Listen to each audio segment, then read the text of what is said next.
ভক্তের কাছে পরাজয় মানে আমার শ্রেষ্ঠ জয়।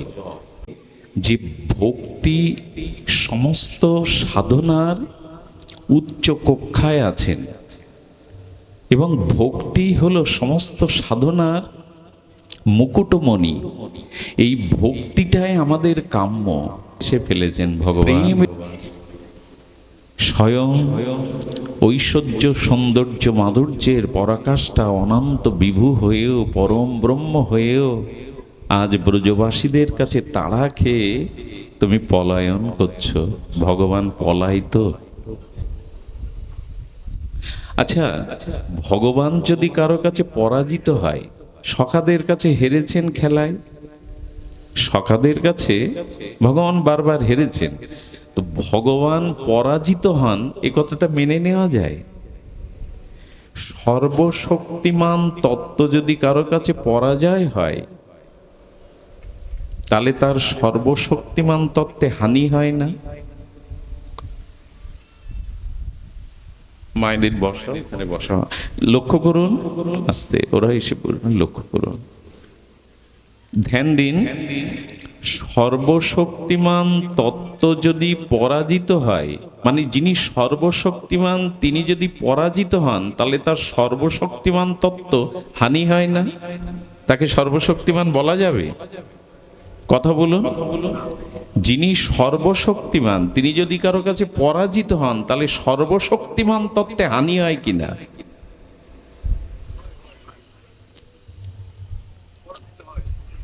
পরাজিত হলে সর্বশক্তিমানের হানি হয়। তো ভগবান তুমি সর্বশক্তিমান মানব কি করে? পরাজিত হচ্ছে তো তুমি। সুধামার সাথে যতবার মারামারি করেছেন, কুস্তি করেছেন, ততবার কৃষ্ণ হেরেছেন। সুধামা বন্ধুর সাথে যতবার কুস্তি লাগতে গেছেন, ততবার নিচে পড়ে গেছেন, হেরে গেছেন। তো তুমি যদি পরাজিত হও, তোমাকে সর্বশক্তিমান কি করে মানবো? কথাটি খুব মার্মিক কথা, এই জন্য বারবার উল্লেখ করছি। ভগবান তখন বলছেন আমার পরাজয়টা অন্য রকম। পরা শব্দের অর্থ শ্রেষ্ঠ, আর জয় মানে বিজয়। ঠিক আছে বাবা? ভক্তের কাছে পরাজয় মানে আমার শ্রেষ্ঠ জয়।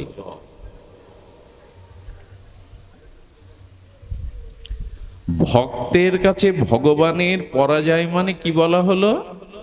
শ্রেষ্ঠ। পরা শব্দের অর্থ হলো শ্রেষ্ঠ, আর জয় মানে বিজয়। ভক্তের কাছে, ভক্তির কাছে, প্রেমের কাছে ভগবান যখন পরাজিত হন, জানতে হবে এটা ভগবানের শ্রেষ্ঠ জয়। একটু দৃষ্টান্ত দেওয়া যায়। পৃথিবীর শ্রেষ্ঠ কুস্তিগীর যিনি, পৃথিবীর মধ্যে অন্যতম শ্রেষ্ঠ কুস্তিবীর, তিনি গৃহে ঢুকেছেন। তার 5 বছরের বালিকাটি বাবাকে এসে হাত দেখাচ্ছে, বাবা তোমার গায়ে বল বেশি না আমার গায়ে? কি বলবে কুস্তিগীর? আমার গায়ে বল। মেয়ে বলছে না তোমার থেকে আমার গায়ে বল বেশি, বাৎসল্য প্রেমে কন্যা বলছে বাবা তোমার থেকে আমার গায়ের বেশি, বলে তাহলে এসো যুদ্ধ করি। মেয়েটা বাবার কোলে আদরে স্নেহে ধাক্কা দিয়েছে, বাবার বুকে গিয়ে ধাক্কা দিয়েছে, বাবা ইচ্ছা করেই পড়ে গিয়েছে। এই যে বাবার পরাজয়, এটা কি বাবার প্রকৃত পরাজয়? মেয়েটা হাততালি দিয়ে বলছে বাবা আমি জিতেছি, আমি জিতেছি, আমি জিতেছি। বাবার এটা পরাজয় না, বাবার কাছে এটা প্রকৃত জয়, শ্রেষ্ঠ জয়। এখন ভগবানকে পরাজিত করতে পারে না, নিজের কাছেই নিজের পরাজয় হওয়াতে আনন্দ আছে। ভগবান ভক্তকে নিজ মনে করেন।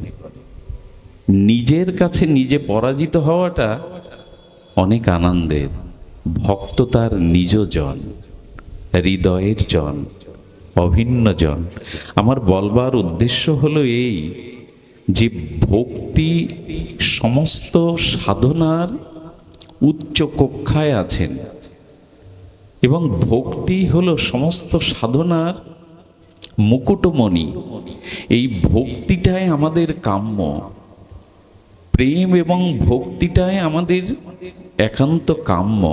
শুধু পাণ্ডিত্য দিয়ে, শুধু জ্ঞান দিয়ে খুব বেশি কিছু পাওয়া যায় না। তার একটা দৃষ্টান্ত শুনুন। 700 বছর আগের ঘটনা, খুব মর্মস্পর্শী ঘটনা। 700 বছর আগে কাশীতে, বারাণসীতে এই ঘটনা ঘটেছিল। একটু ধ্যান দিতে হবে, যদিও বিলম্ব হয়েছে, ক্ষমা চাওয়া ছাড়া উপায় নেই। সে মানিকগঞ্জ থেকে এখানে আসা, ফেরির সমস্যা, রাস্তার সমস্যা, একটু কৃপা করুন, ক্ষমা সুন্দর দৃষ্টিতে নিন। তো কাশীতে, বারাণসীতে আসছেন একজন, যার 100 ঘোড়ার গাড়িতে ওই 100 গাড়ি শাস্ত্র। তিনি দিগ্বিজয়ী মহাপণ্ডিত, ইতিহাস খ্যাত পণ্ডিত। সমগ্র শাস্ত্রে যার ব্যুৎপত্তিগত জ্ঞান, এনার নাম শ্রী পদ্মনাভচারীজি। পদ্মনাভচারীজি, ইনি শিশুকালেই বিদ্যা বৈদুষ্যের দ্বারা ভাগবতী সরস্বতীর কৃপা পেয়েছিলেন। থাক বাবা, কার কৃপা পেয়েছিলেন? ভাগবতী সরস্বতীর। মা বলেছিলেন, তোর মধ্যে সমস্ত বিদ্যার স্ফুরণ হবে, সমগ্র পৃথিবীতে তোর পাণ্ডিত্য বিজয় গৌরবে উড্ডীয়ন হবে পতাকা। কারো কাছে তুই শাস্ত্রে পরাজিত হবি না, সমগ্র শাস্ত্র স্বাভাবিক প্রকাশ হবে তোর মধ্যে। সরস্বতীর বরপুত্র, ইতিহাস খ্যাত পণ্ডিত, ভারতের দিগ্বিজয়ী শ্রী পদ্মনাভচারীজি। সমগ্র নিখিল শাস্ত্রে তার ব্যুৎপত্তিগত জ্ঞান, প্রজ্ঞা, পাণ্ডিত্য। উনি যেখানেই যান, যে ব্রাহ্মণ পণ্ডিতকে পরাস্ত করেন, পরাস্ত করার পরে তাদের শাস্ত্রগুলো ছিনিয়ে নিতে নিতে 100 গাড়ি শাস্ত্র হয়ে গেছে, ঘোড়ার গাড়ি। কয়শো? যাদের পরাজিত করেন তাদের শাস্ত্রগুলো নিয়ে নেন। কাশীর পালা। কাশী হলো বিদ্যানগরী, কাশী হলো মুক্তির নগরী। আজও ভারতবর্ষের যে সকল প্রাচীন তীর্থ আছে তাদের মধ্যে কাশী, গয়া অন্যতম। এই কাশী হলেন সমস্ত পণ্ডিতদের আর শাস্ত্রজ্ঞদের তীর্থস্থান। ভগবান শঙ্করের নাসিকা হলো কাশী। কি বললাম? নাসিকা। নাকের সাথে মান সম্মানের আবার একটা সম্পর্ক আছে। নাক কাটা গেলে সম্মান চাই, সম্মান যাওয়া মানে নাক কাটা যাওয়া, এরকম বলে না? তো কাশীর পণ্ডিতরা তখন থরথর করে কাঁপছে। পদ্মনাভজি যদি কাশীতে আসেন তাহলে কাশীর সম্মান আর রক্ষা। কাশীর পণ্ডিতরা যদি পরাস্ত হয়ে বিজয় পতাকা লিখে দেয়, কাশীর সম্মান আর বারাণসীর সম্মান থাকবে না, শিবেরই সম্মান থাকবে না। শিবের জায়গা তো, ভগবান শঙ্করের জায়গা। সমস্ত পণ্ডিতগণ কাশী বিশ্বনাথের মন্দিরে ধন্না দিয়ে প্রার্থনা করতে শুরু করলেন, হে ভগবান শঙ্কর, আপনি সম্মান বাঁচান। কাশীর অস্তিত্ব, এখানে আপনার অস্তিত্ব জোড়া। সদাশিব, আশুতোষ ভগবান দৈববাণীর দ্বারা বললেন, পদ্মনাভচারীজিকে একটি জায়গায় নিয়ে যাও, সন্ত কবিরের কাছে। সন্ত কবিরের কাছে যদি ওকে শাস্ত্রোক্ত আলোচনা করতে দাও, তবে কেবল সন্ত কবিরই পারবে ওকে পরাভূত করতে। শিবের আশীর্বাদ হলো, ভগবান শঙ্করের আশীর্বাদ হলো। সন্ত কবিরের কথা শুনে কাশীর পণ্ডিতগণ বলছেন, জীবনে যে কলম ধরেনি, জীবনে যে একটি অক্ষর পড়েনি, ভগবান তার কাছে পাঠাচ্ছেন পদ্মনাভজিকে। সন্ত কবিরের কথা শুনেছেন, বিখ্যাত ভারতীয় এই মহান আচার্য। সন্ত কবিরের নাম শোনেননি, ভক্তি জগতে এরকম লোক বিরল। সন্ত কবির, তিনি যখন কাশীতে বাস করতেন, কখনো কলমও ধরেননি, এক কলমও লেখেননি, কিন্তু তার গ্রন্থাবলী এখন পিএইচডি করা হচ্ছে। ভারতীয় হাজার হাজার ত্যাগ বৈরাগ্য সম্পন্ন সাধুরা সন্ত কবির ছিলেন সমস্ত সম্প্রদায়ের ভক্তির আচার্য ছিলেন। সন্ত কবিরকে বলা হলো আপনাকে পদ্মনাভচারীজির সাথে শাস্ত্র আলোচনায় বসতে হবে। তিনি হেসে বললেন, যিনি কোনো শাস্ত্রই জানেন না, লেখাপড়াই জানেন না, তার কাছে তাকে আনবে কেন? বললেন, এটা ভগবান শঙ্করের নির্দেশ। তো যখনই শুনলেন ভগবান শঙ্কর নির্দেশ দিয়েছেন, তিনি আর আপত্তি তবে বললেন, আমি কারো কাছে যাব না, আমার কাছে আসতে হবে। তো আমাদের কাশীর সম্মান বাঁচানোর জন্য যদি ভগবান আদেশ দিয়ে থাকেন আমি বসতে রাজি আছি, তবে তাকে আসতে হবে। সমস্ত পণ্ডিতগণ গিয়ে বলছেন পদ্মনাভচারীজিকে, আমাদের কাশীর সন্ত সমাজ থেকে নির্ধারণ করা হয়েছে সন্ত কবিরকে, আপনি কৃপা করে তার কাছে চলুন।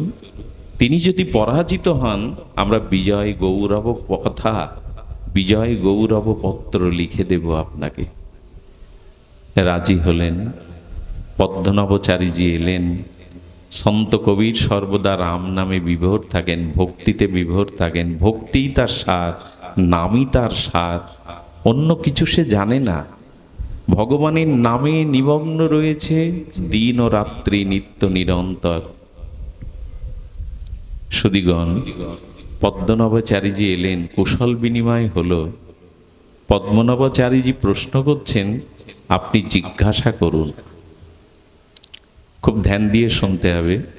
সন্ত কবির তখন বলছেন, সন্ত কবিরের তিনি জানাচ্ছেন, আমার কোনো প্রশ্নই নেই, কারণ আমার জীবনে এ পর্যন্ত সমস্ত জিজ্ঞাসা প্রশ্নে উত্তর সমাধান হয়ে গেছে। বোঝা যায়, আমার জীবনে সমস্ত প্রশ্ন সমাধান হয়ে গেছে, তাই আমার জিজ্ঞাসার কিছু নেই। আপনি কিছু বলুন, কি শুনতে চান? বলেন, আপনার বিষয়ে আমি একটা প্রশ্ন করব আপনাকে।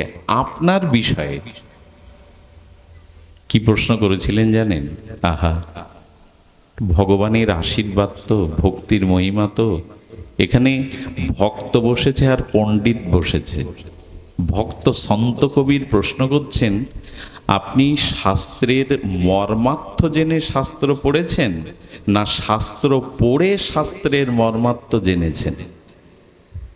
পৃথিবীতে এরকম প্রশ্ন আমি শুনিনি। আবার বলি, হৃদয়ে নিন কথাটি।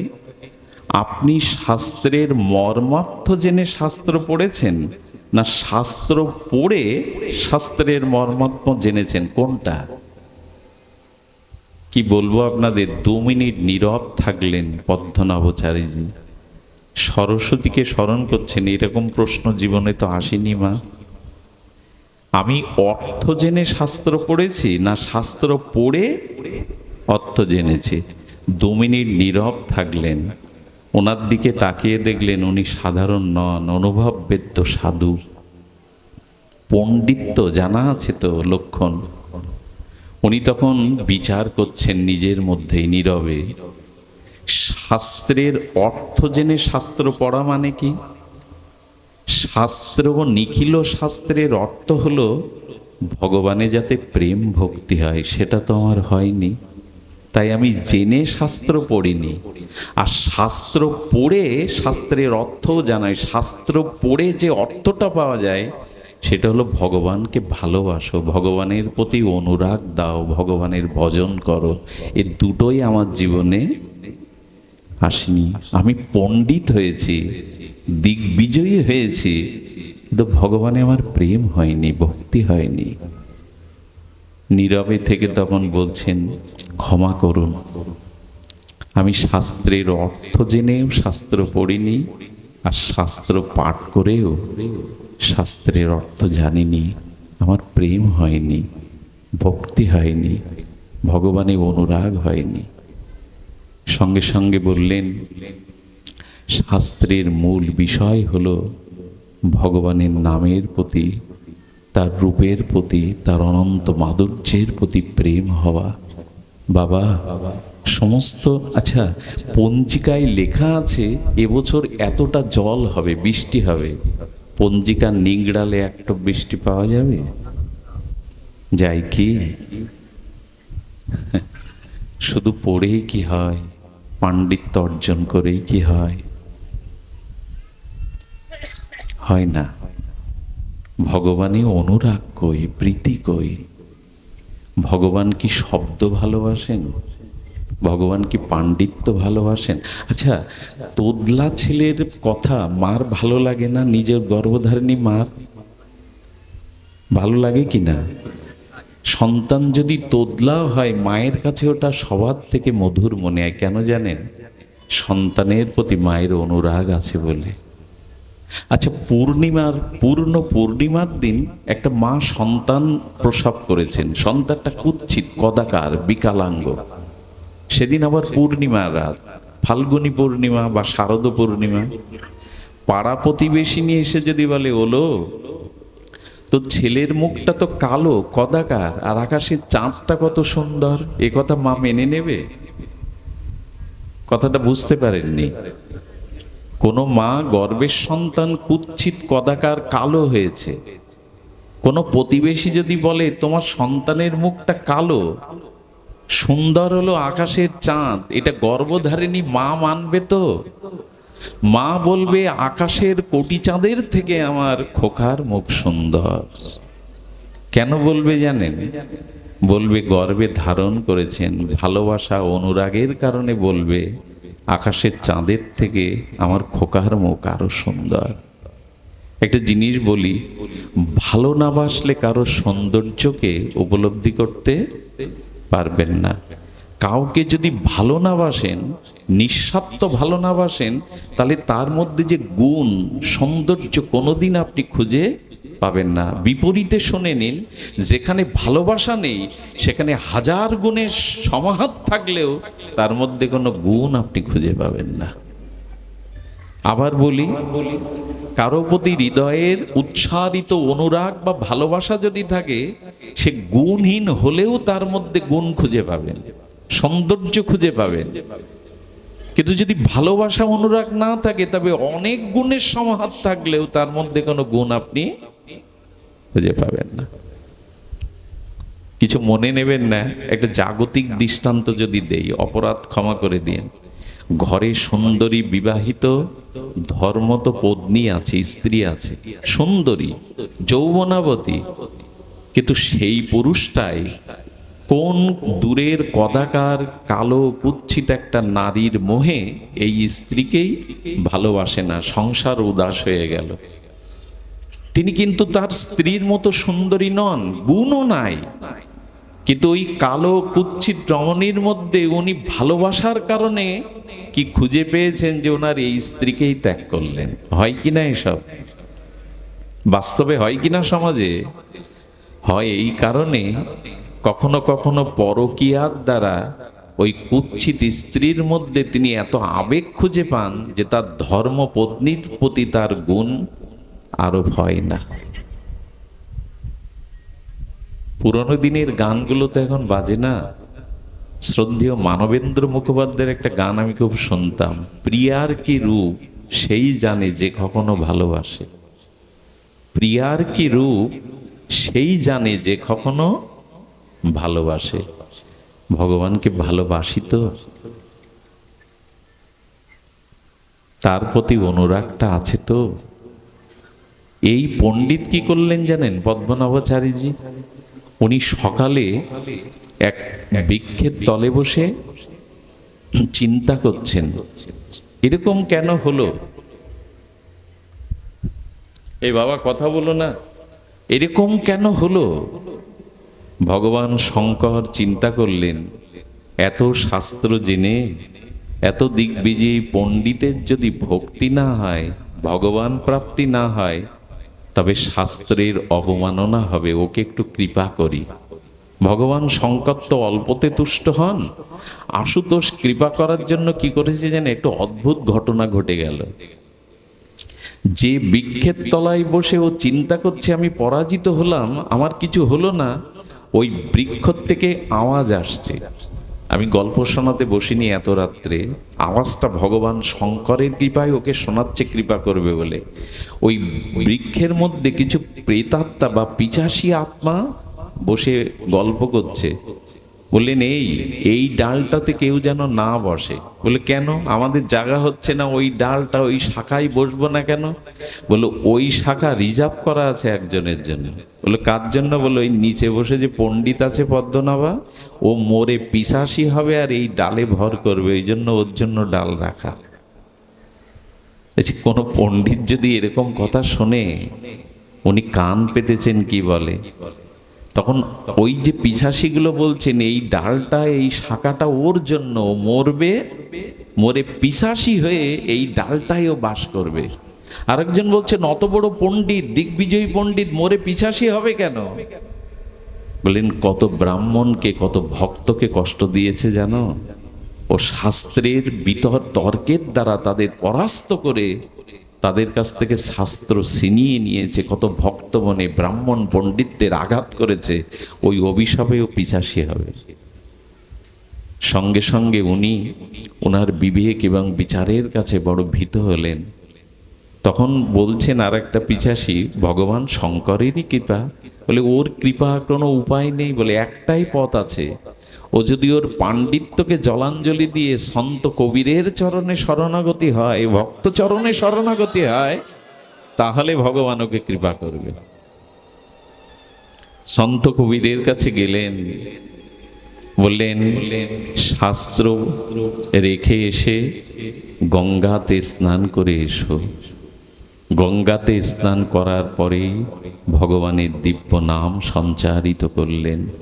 পদ্মনাভচারীজি পাণ্ডিত্য থেকে শুদ্ধ ভক্তে রূপান্তরিত হলেন। অনেক জানি কিন্তু অনুরাগ নেই ভগবানের প্রতি। একটা কথা বলি, আপনি পৃথিবীর সমস্ত সুখ, জাগতিক সুখ একত্রিত করেন, দেহের সুখ, অর্থের সুখ, যৌবনের সুখ, রূপের সুখ, পৃথিবীর সমস্ত জাগতিক সুখ একত্রিত করেন, আর কোনো ভগবত প্রেমিক ভক্ত ভগবানের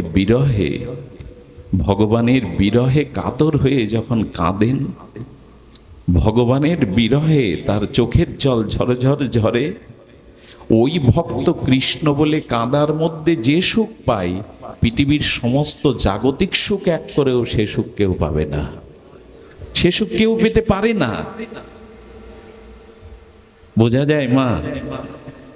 পৃথিবীর সমস্ত সুখ এক দাঁড়িপাল্লায় রাখেন, আর ভগবানকে পাওয়ার জন্য ভক্ত যখন কাঁদে বিরহে, হে প্রভু তোমায় পেলাম না, এই বিরহে চোখের জল যখন ভক্ত ফেলে, তার হৃদয় যে আনন্দ হয়, সমস্ত জগতের আনন্দ এক করলেও সে আনন্দের সমান হয় না, এক হয় না। এই জন্য ভগবানকে ভালোবেসে দুঃখ পাওয়ার মধ্যেও যে আনন্দ আছে, বিষয়ী লোক ঐশ্বর্যের মধ্যেও থেকে সে সুখ পায় না। ভক্ত ভগবানকে ভালোবেসে দুঃখের মধ্যে যে সুখ পায়, জগতের সমস্ত ঐশ্বর্য দিয়েও বিষয়ী লোক সেই সুখ পায় না। এখানে যে সকল বিজ্ঞজন, মান্যগণ এবং সমাজের উচ্চবিত্তগণ এই ধুলায় বসেছেন, অন্য কোনো কারণে আপনারা এখানে বসতেন না। ভগবানকে ভালোবাসেন, তার নাম রূপ গুণকে ভালোবাসেন, তাই কত বিজ্ঞজন শ্রেষ্ঠজন হলেও এই ধুলাতে বসেছেন। ভগবানকে ভালোবাসলে ধুলাতে বসেও আনন্দ হয়, গড়াগড়ি দিয়েও আনন্দ হয়। সংসারের কোনো কাজে এখানে কোনো বিজ্ঞজনকে বসতে বললে বসবে? এখানে বসবে না। ভগবানকে ভালোবেসে দেখো, দুঃখটাও সুখ হয়ে যাবে। সুখ তো সুখই, দুঃখটাও সুখ হয়ে যাবে। এই জন্য ভক্তির এত মহিমা। জগন্নাথের রথাগ্রে মহাপ্রভুর প্রেম নৃত্য দেখে জগন্নাথ বিস্মিত হচ্ছেন, জগন্নাথ আনন্দিত হচ্ছেন। কারণ কি জানেন? মহাপ্রভু নিত্যতে জগন্নাথ বিস্মিত হচ্ছেন কেন জানেন? কথাটা খুব গাঢ় কথা, একটু ভেতরে যেতে হবে। ভেতরের কথা হলো এই, আমাদের ভাগবত জগতে, ভক্তি বা প্রেমের জগতে দুটি তত্ত্ব আছে, বিরহ আর মিলন। কি বললাম? বিরহ আর মিলন। এই দুটি সাধু শব্দে বলা হয়েছে বিপ্রলম্ভ রস আর সম্ভোগ রস। সম্ভোগ মানে মিলন, আর বিপ্রলম্ভ মানে বিরহ। ভাগবত রসাচার্যগণ, প্রেমাচার্যগণ বলছেন মিলনের থেকে কোটি গুণ আনন্দ হলো বিরহে। কি বললাম? মিলনের থেকে কোটি গুণ আনন্দ হলো বিরহে। জগতের নিয়ে ওই বাচ্চাদের থামাও না, ওখানে কারা? বিরহের মধ্যে যে আনন্দ আছে একটু ধ্যান দিন, মিলনে সে আনন্দ নাই। কারণ মিলনে প্রিয় শুধু সম্মুখে থাকে। মিলনে প্রিয় কোথায় থাকে? নয়নে সম্মুখে থাকে। আর বিরহে ত্রিভুবনময় প্রিয়জন থাকে। আচ্ছা, বিশ্ববিদ্যালয় থেকে ঈদের ছুটিতে কোনো মায়ের সন্তান বাড়ি এসেছে। যখন সন্তান বাড়ি এসেছে তখন মা তাকে মনের মতো করে যে খাদ্য খেতে ভালোবাসে, যা যা সেবা করলে ওর সুখ পায় তাই করছে। এখন বাড়ি এসেছে, 2-4 দিন কাটিয়ে ঈদের ছুটি বা পূজার ছুটি কাটিয়ে যখন যেদিন বিশ্ববিদ্যালয়ে ফিরে গেল, সেদিন মা অন্নটা মুখে দিতে গিয়েই থেমে গেছে। ছেলেটা খেয়েছে তো?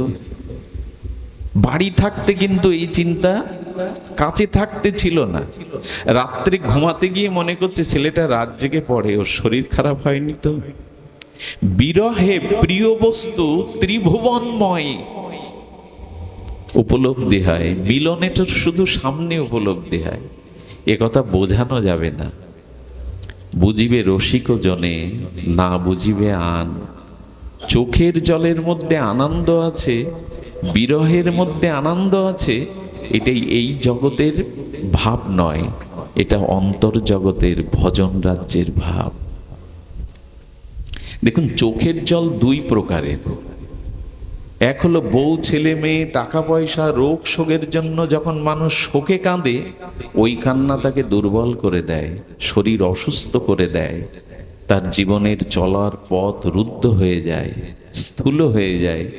কিন্তু ভগবানের জন্য যখন ভক্ত কাঁদে, তার অনন্ত জন্মের বোঝা হালকা হয়ে যায়, হৃদয়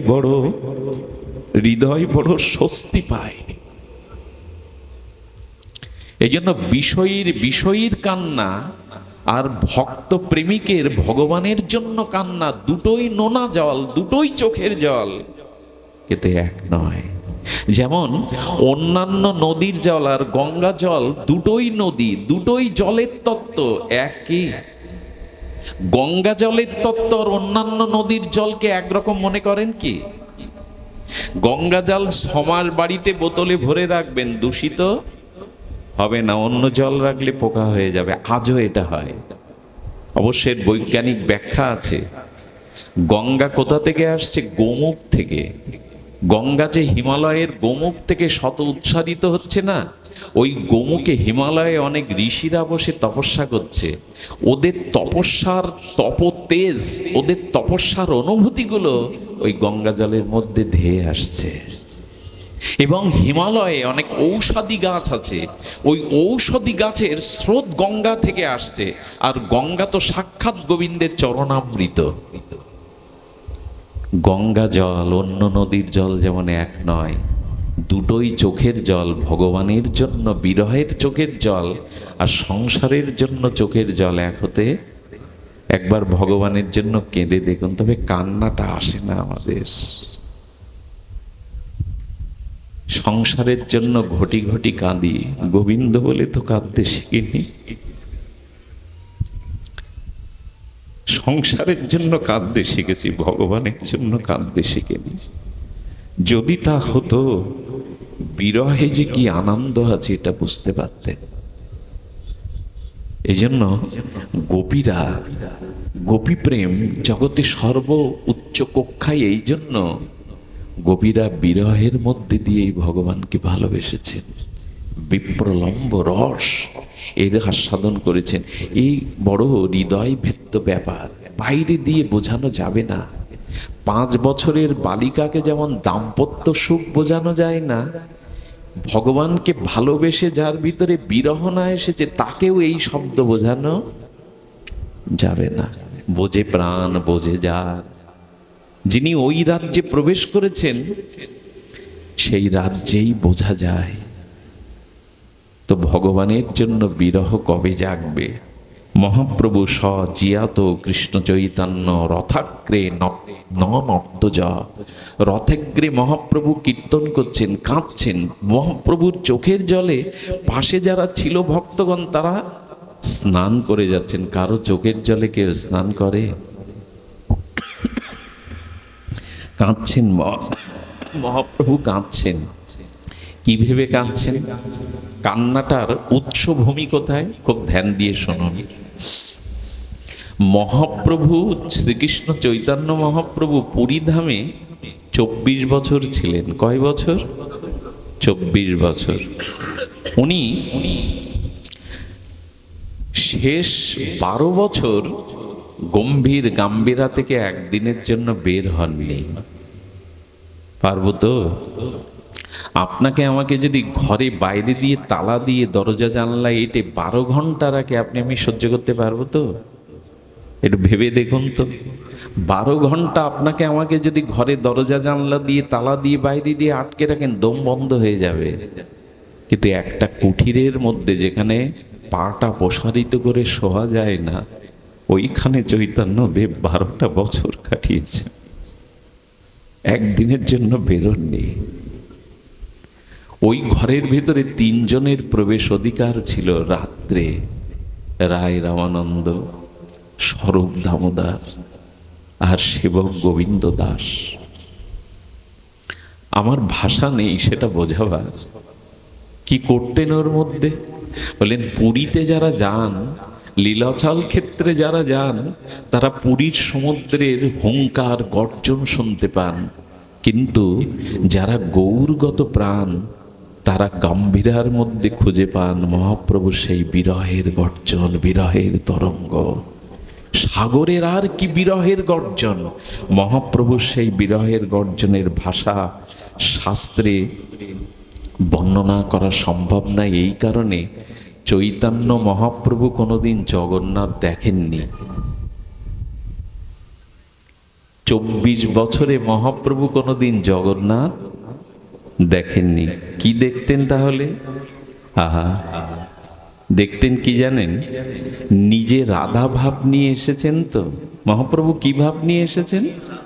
রাধা ভাব। ভাবটা কেমন জানেন? আমার সহধর্মিণী মানে আমার স্ত্রী আর আমার মা পাশাপাশি দাঁড়িয়ে আছে। আচ্ছা, রক্ত মাংসের তত্ত্বে মার শরীরে যা উপাদান স্ত্রীর শরীরে তাই উপাদান, তো দুজনেই রমণী, আছে কি না? রক্ত মাংসের তত্ত্ব দুইজনই একই। দুইজনকে স্পর্শ করলে কি একরকম অনুভূতি হয়? কেন হয় জানেন? ভাবের কারণে। মায়ের প্রতি দুটাই স্ত্রী শরীর, দুটোই রক্ত মাংস তত্ত্ব এক, কিন্তু মায়ের প্রতি ভাবের কারণে আর স্ত্রীর প্রতি ভিন্ন ভাবের কারণে দুরকম অনুভূতি হয়। এই জন্য স্ত্রীকে চুম্বন আর নিজের কন্যাকে চুম্বন, চুম্বন সামনে দুটো এক হলেও অর্থ কি এক হয়? এভাবে ছাড়া বোঝাবার উপায় নাই। মদ্যপান আর দুগ্ধপান, একটা পাত্রে মানে দুটো গ্লাসে একটা থালার উপরে মদ আর দুধ দেওয়া হয়েছে, দুটোই তরল, দুটোই পান করে পেতে হয়। তো দুগ্ধপান আর মদ্যপান কে এক? পান সামনে দুটোই সমান, কিন্তু মদ্যপান আর দুগ্ধপান এক নয়। তেমনি ভাব যার যেমন, সে সেখান থেকে সেটুকুই নিতে পারে। এই জন্য আমাদের এই ভজন জগতে, গৌড়ীয় বৈষ্ণব জগতে ভাব হলো প্রধান। ভাব হলো প্রধান। যেমন এত রাত্রি জেগে আপনারা এই ধুলায় বসেছেন মন্দিরের সামনে, এখানে যদি আপনার ভাবের অভাব ঘটে না, মানে ভগবানের নাম রূপ লীলা শ্রবণের যদি ভাব না কাজ করে, যদি ব্যতিব্যস্ততা কাজ করে, চঞ্চলতা কাজ করে, নিদ্রা কাজ করে, এখানে এসে কিছু পাবেন কি? পাবেন না। ভাবই প্রধান। ভাবটা হলো ফুল। ফুল ছাড়া কোনো গাছে ফল হয় কি? কথা বলুন একটু। হয় না। ভাব না হলে ভক্তিও হয় না, প্রেমও হয় না। ভাব হলো ফুল, ভক্তি হলো ফল, আর ওই ফলের পরিপক্ক রসালো অবস্থা হলো প্রেম। ভাব, ভক্তি, প্রেম। আমাদের একটাই অভাব, ভাবের। এখানে অনেক মানুষ আমরা এসেছি, বহু ভক্ত এসেছে, একটা অনুষ্ঠানের আয়োজনও হয়েছে, কিন্তু যদি ভাব না থাকে সব গেল। যদি ভাব না থাকে তো সব গেল। শুধু ভক্তগণ, মহাপ্রভু জগন্নাথকে দেখেননি, উনি রাধা ভাবে ওনারা বিরহের গোবিন্দকেই দেখতেন। কথাটি আবার বলি, মহাপ্রভু জগন্নাথকে দেখতেন না, রাধা ভাবে উনি চেয়ে চেয়ে দেখছেন আমার হারানো প্রিয়কে। মাথুর বিরহ ভোগ করছেন মহাপ্রভু, উনি কৃষ্ণ। আর রথটা নিয়ে যখন গুন্ডিচা মন্দিরে যেতেন, প্রভু আনন্দ করতেন কেন জানেন? যে আজ আমার হারানো প্রিয়া, আমার হারানো প্রিয়, তিনি মথুরা থেকে বৃন্দাবনে এসেছেন, আর আমি কুঞ্জ সাজিয়ে সেই বৃন্দাবনের নিকুঞ্জ প্রেম মন্দিরে আমার প্রিয়কে নিয়ে যাচ্ছি। এই জন্য কীর্তন করছেন। দেখুন তো ভাব কত দূর চলে গেছে। এই জন্য মহাপ্রভু যখন জগন্নাথের দিকে তাকিয়ে রাধা ভাবে, রাধা বিরহে, মাতুর বিরহে তার প্রিয় গোবিন্দকে দেখতেন, তখন চোখের জল ঝরতে ঝরতে ঝরতে ঝরতে পায়ের কাছে মাটিগুলো কাদা হয়ে যেত, একটা নালা বা খাল তৈরি হয়ে গেছিল। এই কথা জাগতিক ব্যক্তিকে ভাষা দিয়ে বোঝানো যাবে না। কারো চোখের জলে নালা তৈরি হয়? নালা তৈরি হয়? জলের স্রোতে নালা তৈরি হয়ে গেছে। আহা, আমার মনে হয় কি জানেন, যদি আপনারা আমার কাছে যুক্তির দ্বারা উত্তর খুঁজে পান, একজন মানুষের চোখের জলে নালা তৈরি হবে কেন? কেন হবে জানেন? বৃন্দাবনের গোপীরা যারা যারা কেঁদেছিল, পৃথিবীতে ভক্ত ভগবানকে পাওয়ার জন্য বিরহে যতটা কাঁদে, ভগবান প্রতিটি চোখের জলের কাছে ঋণী হয়ে যান। তোমরা আমার জন্য কেঁদেছ, তাই আমি তোমাদের কাছে ঋণী হলাম। আমি যবে গৌর অবতারে যাব, তোমাদের প্রত্যেকটি চোখের জলের ঋণ আমি নিজে কেঁদে শোধ করে দেব। এই জন্য সমস্ত জীবের চোখের জল এক করলে যে জল হয় না, ভগবান এই জন্য কাঁদছেন। ভগবান শুধু এক জায়গায় ঋণ হন, তার ভক্তের কাছে, ভক্তির কাছে। ভগবানকে কে ঋণী করবে? কিন্তু ভক্তির কাছে, ভক্তের কাছে, চোখের জলের কাছে ভগবান ঋণ হন। গোপীদের বলেছিল, গোপী আমাকে ভালোবেসে তোমরা সংসার, মান, বেদ ধর্ম, কুল ধর্ম, সংসার ধর্ম, দেহ ধর্ম সব জলাঞ্জলি দিয়েছ, আমি তোমাদের জন্য কিছু ত্যাগ করতে পারিনি। আমি তোমাদের কাছে ঋণ হলাম। এই অবতারে আমি ঋণ শোধ করতে পারবো না। আমি গৌর অবতারে চোখের জলে বিরহ ভোগ করে তোমাদের ঋণ শোধ করব, তোমাদের ঋণ শোধ করব। এই জগতে কে কতটা ঋণ মুক্ত হয় জানি না, তবে ভগবান ভক্তের কাছে ঋণী হয়ে কাঁদছেন। তোমরা যে চোখের জল, যে বিন্দু ফেলেছ, যে কয়টি বিন্দু, আমিও চোখের জলে তোমাদের ঋণ শোধ করতে এসেছি। এমন কৃতজ্ঞ ভগবানকে ভালো না বেশি পারা যায়? মহাপ্রভু জগন্নাথকে দেখছেন। আসলে আষাঢ় পড়ে গেছে তো, আষাঢ় মাস আসলেই জগন্নাথের কথা মনে পড়ে, মহাপ্রভুর কথা মনে পড়ে। জগন্নাথকে দেখতে দেখতে মহাপ্রভু কাঁদছেন। আর কি বলছেন জানেন? মহাপ্রভুর কণ্ঠ শব্দ বিকৃতি হয়ে গেছে, স্বরভঙ্গ হয়ে গেছে। কি করে বলুন তো? জগন্নাথকে তো আমরা জগন্নাথ বলে, আর মহাপ্রভু ভাবের আবেশে কি বলছেন জানেন? যজ যজ গগ গগ। কণ্ঠ ভেঙে গেছে। যজ যজ গগ গগ, জগন্নাথ বলতে পারছেন না। গোবিন্দ দাস বলছে, প্রভু মুখে কিছু দাওনি, কিছু পাও। ইশারা করে বললেন, আর একটু দেখতে দাও। জগন্নাথকে আরেকটু দেখতে দাও। আমরা যখন জগন্নাথ দেখি আমার খুব ভালো লাগে না, আপনাদের কেমন লাগে জানি না। জগন্নাথের বিগ্রহ আমার খুব মনে ধরে না, চোখ দুটো মার্বেলের মতো, হাত নেই, পা নেই, তাই না? জগন্নাথের বিগ্রহটা, ওর থেকে মুরলীধারী শ্যামসুন্দর মদনমোহন শ্রীকৃষ্ণের রূপটা কেমন লাগে। দুর্বদল ধনুর্ধারী মর্যাদা পুরুষোত্তম রামচন্দ্র দেখতে কত ভালো লাগে। জগন্নাথের হাত নেই, পা নেই, হ্যাঁ, তিনি চোখ দুটো বড় বড়, আমরা দেখছি ওইভাবে, কিন্তু মহাপ্রভু রাধা বিরহে গোবিন্দকেই দেখছেন, গোবিন্দকেই দেখছেন। এই জন্য ভাব চাই। ভাব যদি আপনার ভিতরে প্রকট হয় না, তখন এই স্তম্ভ পিলারের মধ্যেও ভগবান প্রকাশ হন নৃসিংহ রূপে। প্রহ্লাদের ভাবের কারণে ওই একটা স্তম্ভের মধ্যে দিয়েও ভগবান প্রকট হন। ভাব দরকার। তবে আমাদের ভাবটা হারিয়ে গেছে। সংসারে কামনা বাসনায়, স্ত্রী পুত্রে আমাদের ভাব হারিয়ে গেছে। বিরহ আর বিরহ, বিরহ আমাদের কাছে নাই, বিরহ নাই। আজকে আমরা আবেগে চলেছি। আমাদের বিরহ অন্য কিছুতে, টাকা পেলাম না, সুন্দরী পেলাম না, ভালো সন্তান পেলাম না, এই পেলাম না, তাই পেলাম না, কত রকম পেলাম না বলেই অভাব বোধ করি। ভগবান পেলাম না, এই জন্য ব্যথা নেই। তোমাকে পেলাম না জীবনে, এই জন্য ব্যথা নেই। তো এই জন্য সময় নেব না, আপনাদের বলি, মহাপ্রভু যত রাত গভীর হতো, এটা বলেই পাঠ বিশ্রাম রাখবো। আপনাদের আর যন্ত্রণা দেব না, কষ্টও দেব না। শুনুন, মহাপ্রভুর যত রাত গভীর হতো। আচ্ছা, সন্তান মারা গেলে, একমাত্র সন্তান হয়তো 12 বছর পর মার কোল আলো করে এসেছিল, 3-4 বছর স্মৃতি রেখে ছেলেটা মারা গেল, ওই মার গভীর রাত্রে ঘুম হয়? ঘুম হয়?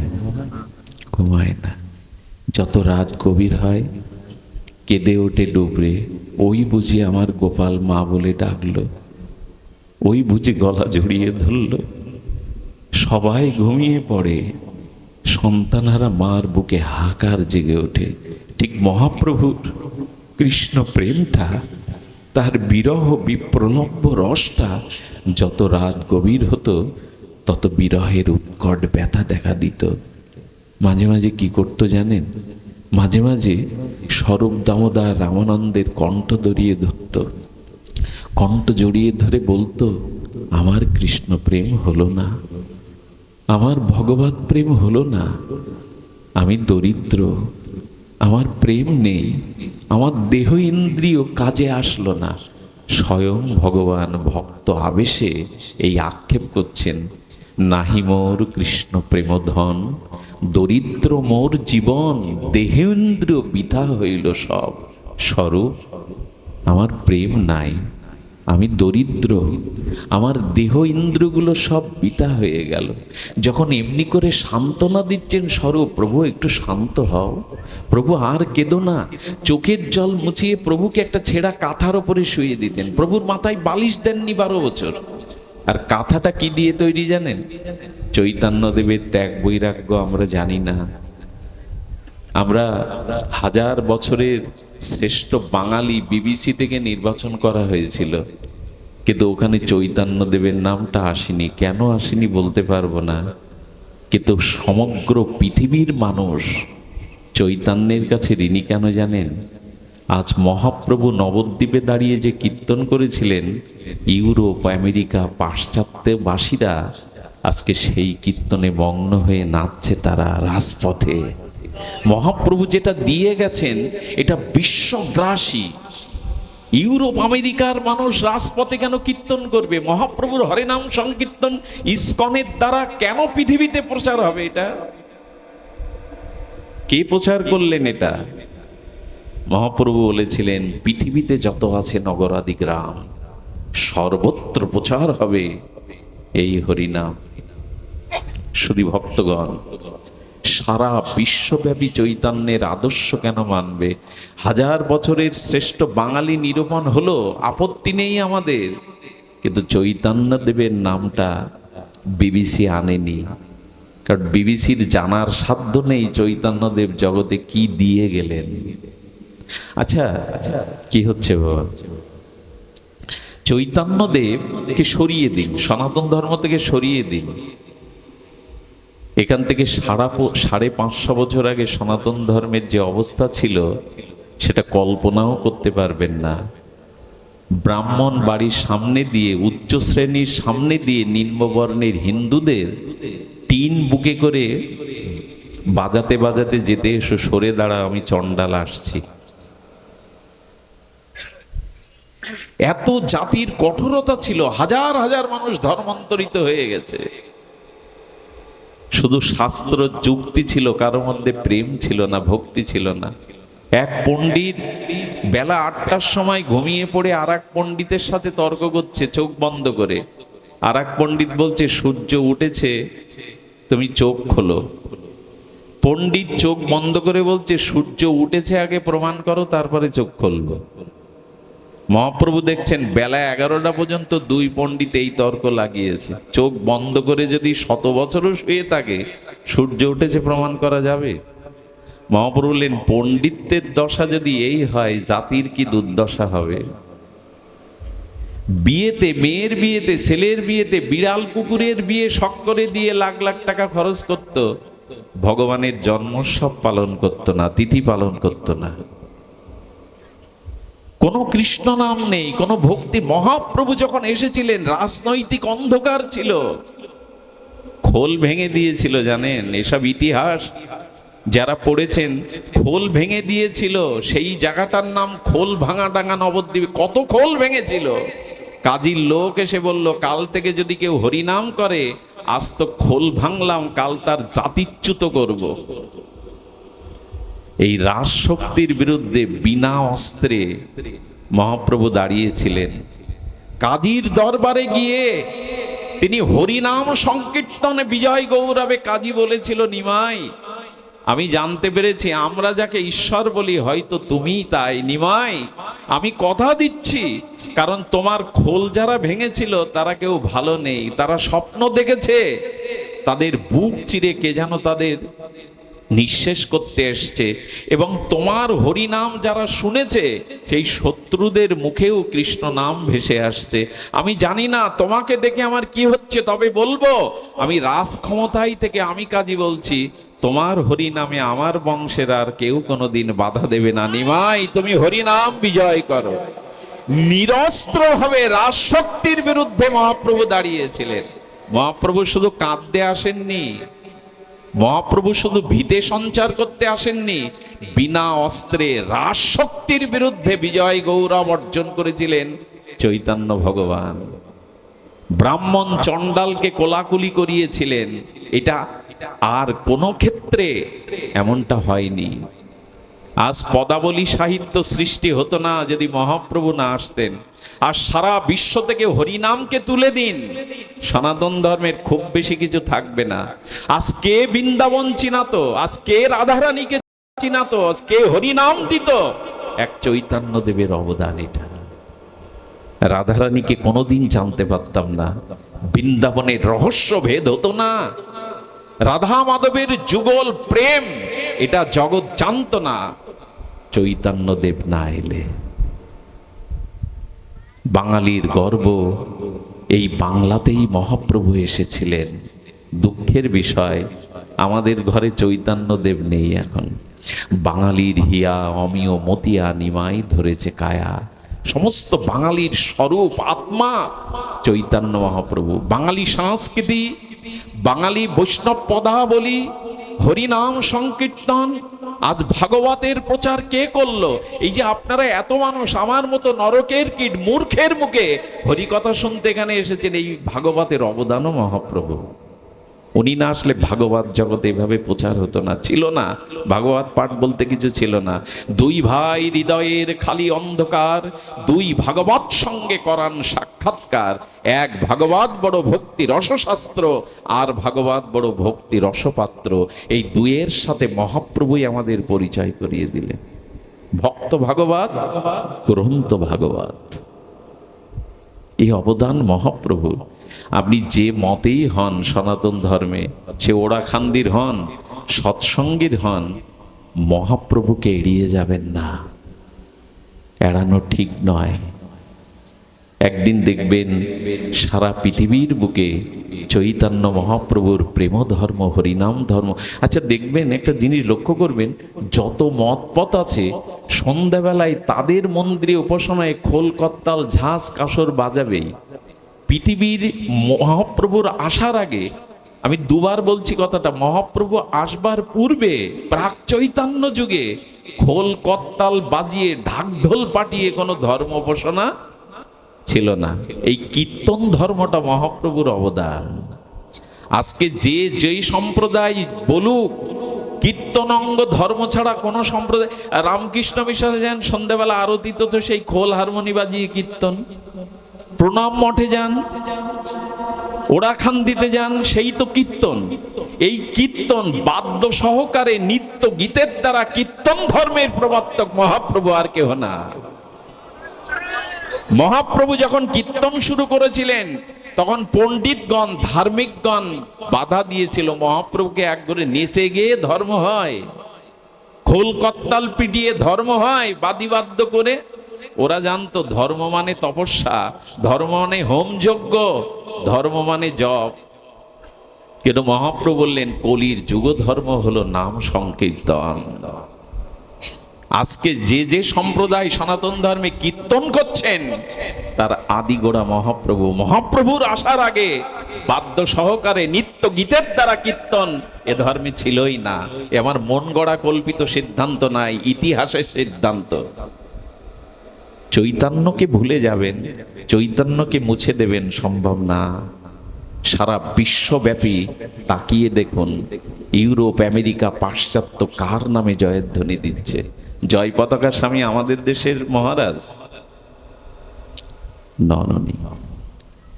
আমি বলতে বলতে ফেলে এসেছি, চৈতন্যদেবের কথা মানে শুধু আবেগ নয়, ইতিহাস।